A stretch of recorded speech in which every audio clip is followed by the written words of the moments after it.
तो बच्चों, आज हम लोग NCERT class 8th science chapter number 4 materials metal and non metals chapter का सेकंड पार्ट वीडियो देखने जा रहे हैं।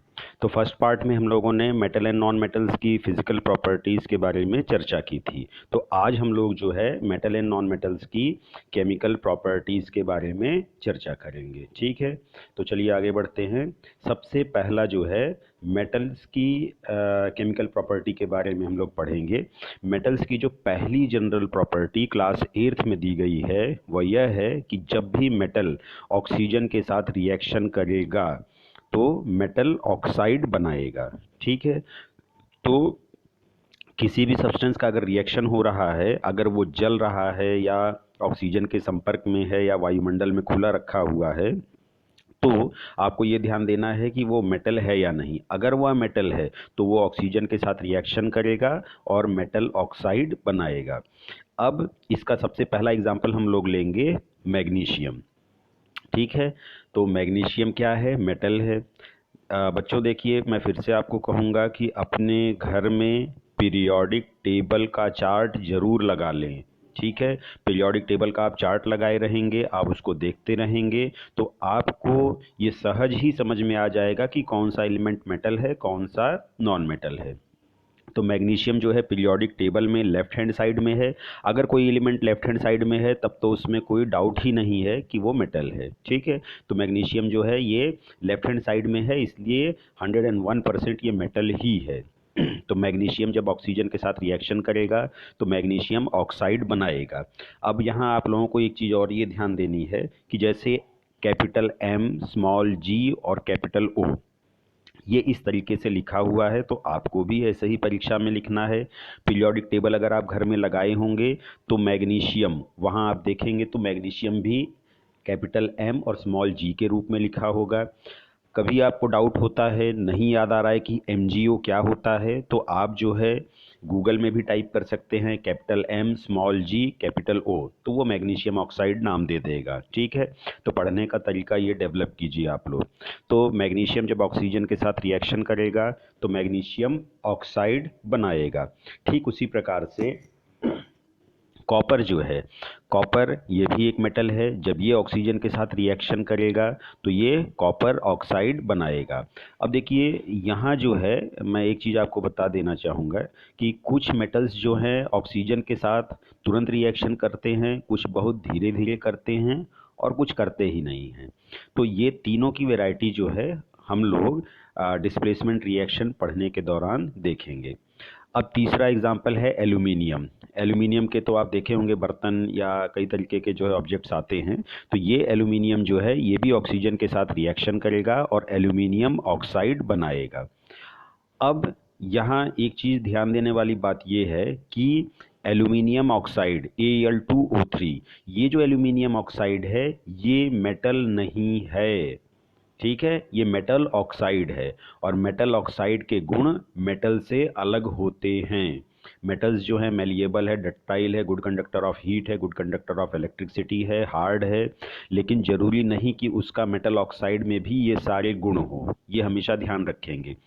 तो जब घर में हम लोग एल्यूमिनियम के बर्तन को नया खरीद के ले आते हैं या फिर उसे रगड़ रगड़ के साफ़ करते हैं तो वो चमकने लगता है, लेकिन फिर कुछ दिन बाद जो है धीरे धीरे उसकी चमक जैसे कम हो जाती है, उसका शाइनिंग सरफेस डल सरफेस में बदल जाता है। ये क्यों होता है? क्योंकि आपके घर में जो एल्यूमिनियम का बर्तन आपने नया लाया एकदम प्लास्टिक में से निकाल के, या जब आपने उसको धो दिया तो वो प्रॉपर एल्यूमिनियम की लेयर है वहाँ, और एल्यूमिनियम क्या है? मेटल। मेटल्स हैव लस्टर, इसीलिए उसकी सरफेस शाइनिंग है। लेकिन कुछ दिन बाद हवा में मौजूद ऑक्सीजन से रिएक्शन करने के कारण उसने क्या बना दिया? Aluminium oxide. एल्यूमिनियम ऑक्साइड जो है ये मेटल नहीं है, ये मेटल ऑक्साइड है, इसलिए इसकी सरफेस जो है लस्चरस नहीं है, चमकदार नहीं है, ये डल सरफेस का है, इसकी चमक नहीं है। तो ये जो मैग्नीशियम के जो एल्यूमिनियम के बर्तन हैं कुछ दिन बाद जो है उसकी चमक जो गायब हो जाती है, वो इसलिए क्योंकि उस बर्तन के ऊपर मौजूद एल्यूमिनियम ऑक्सीजन के साथ रिएक्शन करके एल्यूमिनियम ऑक्साइड बनाएगा और वह शाइनिंग सरफेस नहीं होती है। ठीक है, तो एल्यूमिनियम ऑक्साइड की एक पतली सी लेयर बर्तन के चारों तरफ बन जाती है, इसीलिए उसकी चमक गायब हो जाती है। अब अगर आप उसको फिर से कायदे से रगड़ के धो दें तो फिर से उसकी चमक आ जाएगी। कायदे से रगड़ने का मतलब एल्यूमिनियम ऑक्साइड की वो पतली लेयर हट जाएगी, तो फिर से वापस वह शाइनिंग सरफेस उसकी गेन हो जाएगी। अब आगे बढ़ते हैं। ये देखिए, ये जो फिगर आप लोग देख रहे हैं, ये टोंग्स की मदद से, टोंग्स यानी कि चिमटा आप समझ लीजिए, तो चिमटे की मदद से हमने मैग्नीशियम मेटल जो है पट्टी के रूप में आता है, पतली पतली स्ट्रिप्स के रूप में, तो मैग्नीशियम रिबन कहा जाता है उसे। और मैग्नीशियम रिबन को हम इस टोंग्स की मदद से पकड़ेंगे और जब बर्नर के पास ले जाएंगे तो मैग्नीशियम मेटल हीट पाके, और हवा में ऑक्सीजन है ही, तो हीट के प्रेजेंस में ऑक्सीजन के साथ रिएक्शन करता है और मैग्नीशियम ऑक्साइड बनाता है, जो कि मैंने पहले रिएक्शन में आपको दिखाया। ये मैग्नीशियम ऑक्साइड जब बनाता है तो उस दौरान हीट एनर्जी भी जनरेट होती है और लाइट एनर्जी भी जनरेट होती है। तो ये जो लाइट है ये वाइट डेजलिंग लाइट कहलाता है। आप देख रहे हैं कि इसके जलने का चमक अलग है, कागज़ जलता है तो उसका चमक अलग होता है, लकड़ी जलती है तो उसका जो है फ्लेम अलग होता है। तो ये जो फ्लेम का स्ट्रक्चर दिख रहा है एकदम वाइट, ये आंखों में बहुत तेज चुभता है। अगर आप इसे ध्यान से लगातार देखते रहेंगे केमिस्ट्री लैब में और तुरंत दूसरी तरफ देखेंगे तो आपको कुछ देर के लिए अंधेरा दिखाई देगा। तो यहाँ ये ध्यान दीजिएगा कि इसे वाइट डेजलिंग लाइट कहते हैं। और ये जो मैग्नीशियम रिबन है, पहले इसका इस्तेमाल फोटोग्राफी में किया जाता था। ये बहुत पहले की बात है, जब डिजिटल कैमरा और ये सब नहीं आए थे। तो उस समय आप देखे होंगे कि कैमरामैन बोलता था 1 2 3, और 3 बोलते ही एक सफ़ेद रंग की रोशनी निकलती थी कैमरा में से। तो वो जो सफ़ेद रंग की रोशनी है वो इसी मैग्नीशियम रिबन के जलने के कारण निकलती थी। तो ये मैग्नीशियम रिबन जब भी जलेगा तो वाइट डेजलिंग लाइट निकलेगी। ठीक है, अब इसके बाद हम लोग आगे बढ़ते हैं। तो अभी तक हमने 3 रिएक्शन देखे। मैग्नीशियम का ऑक्सीजन के साथ रिएक्शन मैग्नीशियम ऑक्साइड, कॉपर का ऑक्सीजन के साथ कॉपर ऑक्साइड, एल्यूमिनियम का ऑक्सीजन के साथ एल्यूमिनियम ऑक्साइड।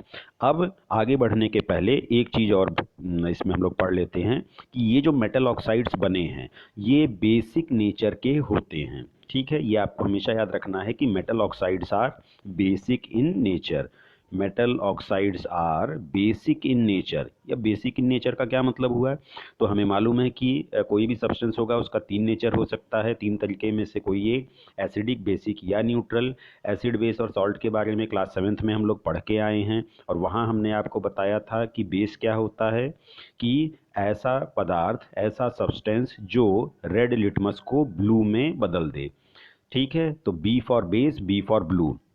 दूसरा हमने इसकी पहचान क्या बताई थी कि अगर नाम में हाइड्रोक्साइड शब्द जुड़ा है तो ये बेस होगा। ठीक है, अब देखते हैं। अब हमसे किसी ने कहा कि चलो ये जो metal oxides are basic in nature, इसे सिद्ध करके दिखाओ। तो चलिए ठीक है, सिद्ध करते हैं। तो हमने सबसे पहले क्या यहाँ बनाया है, ऊपर मैग्नीशियम को ऑक्सीजन के साथ रिएक्शन कराया, मैग्नीशियम ऑक्साइड बना। मैग्नीशियम ऑक्साइड क्या है? मेटल ऑक्साइड है। अब ये नीचे आप लोग देखिए यहाँ कि इसमें हमने मैग्नीशियम ऑक्साइड को पानी के साथ मिक्स कर दिया। जब आप मैग्नीशियम रिबन जलाएंगे तो जलने के बाद जो नीचे जो है सफ़ेद पाउडर के रूप में मैग्नीशियम ऑक्साइड गिरेगा, उस पाउडर को आपको जमा कर लेना है और उसे पानी के साथ मिक्स कर देना है। तो मैग्नीशियम ऑक्साइड को जब आप पानी के साथ मिक्स करेंगे तो मैग्नीशियम हाइड्रोक्साइड बनाएगा। और ये क्लास 7th में भी हम लोग पढ़ चुके हैं। मैग्नीशियम हाइड्रोक्साइड को मिल्क ऑफ मैग्नीशिया भी कहते हैं, एंटा एसिड भी कहते हैं। अब इसके नाम में ही हाइड्रोक्साइड है, इसका मतलब ये बेस है। या फिर आप इसमें रेड लिटमस को डिप कर दीजिए, वो ब्लू में बदल जाएगा तो भी सिद्ध हो जाएगा बेस है। तो आपको अगर इसे सिद्ध करना है कि metal oxides are basic in nature, तो आप क्या करेंगे, मैग्नीशियम ऑक्साइड को वाटर में डालेंगे, जो भी सोल्यूशन बनेगा उसमें लिटमस पेपर को डिप करेंगे और ये दिखाएंगे कि रेड लिटमस ब्लू में बदल जा रहा है, इसका मतलब ये सोल्यूशन बेसिक है। और ये सोल्यूशन किससे बना है? मेटल ऑक्साइड से बना है। तो इसका मतलब मेटल ऑक्साइड में बेसिक नेचर है, इसीलिए उसने बेस को जनरेट किया है। ठीक है, अब इसी को फिगर के रूप में देख लेते हैं कि यहाँ देखिए ये बर्नर है। बर्नर से हम मैग्नीशियम रिबन को जलाना चाह रहे हैं, उसका रिएक्शन करा रहे हैं, और ये पेयर ऑफ टोंग्स की मदद से, चिमटे की मदद से हमने मैग्नीशियम रिबन को पकड़ के रखा है। जब हम इसे हीट एनर्जी देंगे बर्नर की मदद से, तो ठीक उसके नीचे चीनी मिट्टी का कोई बर्तन या चाइना डिश, इसको हम लोग रख देंगे, ताकि जब ये मैग्नीशियम रिबन जले तो इसके रिएक्शन के दौरान जो मैग्नीशियम ऑक्साइड सफ़ेद रंग का पाउडर बनेगा वो नीचे गिरे, तो हम लोग उसे जो है चीनी मिट्टी के कंटेनर में या फिर चाइना डिश में कलेक्ट कर सकें। जब ये कलेक्ट हो जाएगा तो इसी चाइना डिश में पानी मिला देंगे। पानी मिलाने के बाद इसमें जो है लिटमस पेपर डिप करेंगे और ये सिद्ध करेंगे कि देखिए रेड लिटमस ब्लू हो गया, इसका मतलब ये जो मैग्नीशियम ऑक्साइड है इसने बेसिक सब्सटेंस बनाया, अर्थात मैग्नीशियम ऑक्साइड बेसिक है, अर्थात metal oxides are basic in nature. ठीक है, एग्जाम में भी आएगा, रिएक्शन लिख के अगर आप एक छोटा सा डायग्राम बना देंगे तो कहीं से भी टीचर आपका नंबर नहीं काट पाएगा। अब आगे बढ़ते हैं, इसी क्रम में दो और रिएक्शन देखते हैं। ये देखिए, सोडियम मेटल लिया, इसका ऑक्सीजन के साथ जब रिएक्शन होगा, यानी कि जब ये ऑक्सीजन के संपर्क में आएगा तो सोडियम ऑक्साइड बनाएगा प्लस हीट एनर्जी। दूसरा पोटेशियम, ये भी ऑक्सीजन के साथ रिएक्शन करेगा तो क्या बनाएगा, पोटेशियम ऑक्साइड। तो अब आपको समझ में आ गया, जो भी मेटल है ऑक्सीजन के साथ रिएक्शन करेगा तो वो अपना ऑक्साइड बनाएगा। अब यहाँ हमने एक चीज़ ये लिखा है कि sodium and potassium are not kept in open, खुले में नहीं रखे जाते हैं। मतलब जैसे कहीं टेबल पे खुले में नहीं रख दिया हमने, भाई लोहे की कील ले गए हमने कहीं टेबल पे रख दिया, या कहीं डब्बे में बस डाल भर दिया, कहीं फेंक दिया, क्योंकि हम जानते हैं वो कील जो है लंबे समय तक कील ही रहेगा, उसमें जंग बहुत धीरे धीरे लगेगी। लेकिन यहाँ मैग्नीशियम, यहाँ सॉरी सोडियम और पोटेशियम जो है ये इनको जो है खुले में नहीं रखा जाता है। They react with oxygen to form metal oxide. अब आप कहेंगे सर कि मैग्नीशियम, एल्यूमिनियम, कॉपर भी तो जो है अपना ऑक्साइड बना रहे थे, लेकिन उनके बारे में तो आपने नहीं कहा कि उनको खुले में मत रखिए, उनको खुले में रखा जाता है। तो इसका कारण ये है बच्चों कि जो ये सोडियम और पोटेशियम मेटल्स हैं ये हाईली रिएक्टिव मेटल्स हैं, ये तुरंत ऑक्सीजन के साथ रिएक्शन करके तुरंत ही मेटल ऑक्साइड्स बना देते हैं। मैग्नीशियम मेटल को जब तक आप हीट नहीं करेंगे तो वो तुरंत मैग्नीशियम ऑक्साइड नहीं बनाएगा, और बहुत धीरे धीरे जो है वो अपनी एक परत ऊपर बनाता है। ठीक है, कई दिन लग जाते हैं। लेकिन यहाँ सोडियम और पोटेशियम को जो है रिएक्शन करने में बिल्कुल समय नहीं लगता है। तो अगर हमें सोडियम और पोटेशियम मेटल को प्रिजर्व करना है, उसको संभाल के रखना है, तो उसे खुले में नहीं रखेंगे, क्योंकि वो तुरंत जो है अपने ऑक्साइड में बदल जाएगा और फिर हमें मेटल नहीं मिल पाएगा। ठीक है, अब इसके बाद आगे बढ़ते हैं। अब केमिकल प्रॉपर्टीज ऑफ मेटल का सेकंड पॉइंट। मेटल जब भी पानी के साथ रिएक्शन करेगा तो मेटल हाइड्रोक्साइड बनाएगा। ठीक है, और इसके साथ हाइड्रोजन गैस इवॉल्व होगी। तो ये हमारा जो है रिएक्शन कोड है, यानी कि मेटल जब भी पानी के साथ रिएक्शन करेगा तो मेटल हाइड्रोक्साइड बनाएगा प्लस हाइड्रोजन गैस निकलेगा। अब इसके साथ एक एग्जांपल देख लेते हैं, जैसे कि सोडियम मेटल। सोडियम एक मेटल है, तो जब भी ये पानी के साथ रिएक्शन करेगा तो क्या बनाएगा, सोडियम हाइड्रोक्साइड बनाएगा प्लस हाइड्रोजन गैस और प्लस थोड़ी मात्रा में हीट एनर्जी। ठीक उसी प्रकार से पोटेशियम भी एक मेटल है, ये भी पानी के साथ रिएक्शन करेगा तो पोटेशियम हाइड्रोक्साइड बनाएगा प्लस हाइड्रोजन गैस बनाएगा, और उसके साथ में थोड़ी सी हीट एनर्जी जनरेट होगी। अब ये जो हाइड्रोजन गैस है, ये बच्चों जब ये हाइड्रोजन गैस निकलता है, और आपने देखा कि इसके बगल में हमने हीट भी लिखा है, तो अगर ये हीट एनर्जी ज़्यादा हो गई तो इस हाइड्रोजन गैस में आग लग जाएगी, हाइड्रोजन गैस भी जलने लगेगा। जब ये तेज़ी से जलेगा तो जो हाइड्रोजन गैस है ये जलने के दौरान गर्म होगा तो हल्का होगा, हल्का होगा तो ऊपर की तरफ जाएगा, ऊपर की तरफ जाएगा तो जिस जगह पे ये था वहाँ थोड़ी देर के लिए वैक्यूम क्रिएट होगा, और उस वैक्यूम को भरने के लिए अगल बगल की हवा तेज़ी से उस तरफ दौड़ेगी, और जिस दौरान एक साउंड क्रिएट होता है, एक ध्वनि होती है, उस ध्वनि को हम लोग पॉप साउंड कहते हैं। तो अगर कभी भी एग्ज़ाम में ये लिखा रहे कि हमने एक रिएक्शन किया, रिएक्शन के दौरान एक गैस निकली और उस गैस से पॉप साउंड निकला, तो वो गैस कौन सी है, तो आपको आंसर क्या लिखना है, हाइड्रोजन गैस। अब ये देखिए यहाँ सेकेंड पॉइंट कि ये जो सोडियम और पोटेशियम है ये पानी के साथ भी तुरंत रिएक्शन करते हैं।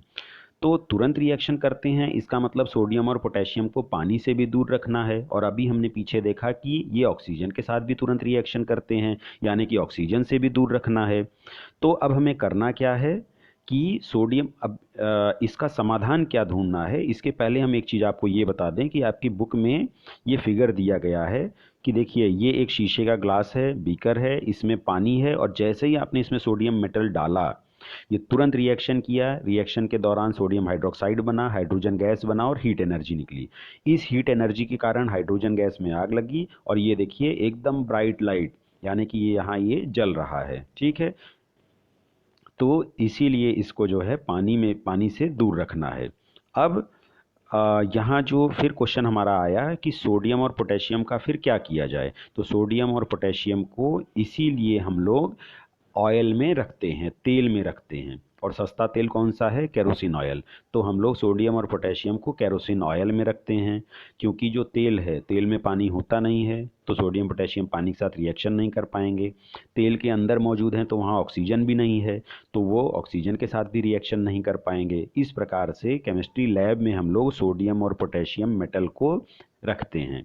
अगर हम इन्हें बॉटल में रख के, किसी खाली बॉटल में डाल के और ढक्कन बंद कर दें, तो जो ढक्कन बंद करेंगे, बॉटल के अंदर जो खाली जगह है वहाँ एयर मौजूद है, एयर में ऑक्सीजन है, फिर ये रिएक्शन कर लेगा। अगर हवा में नमी है फिर ये रिएक्शन कर लेगा।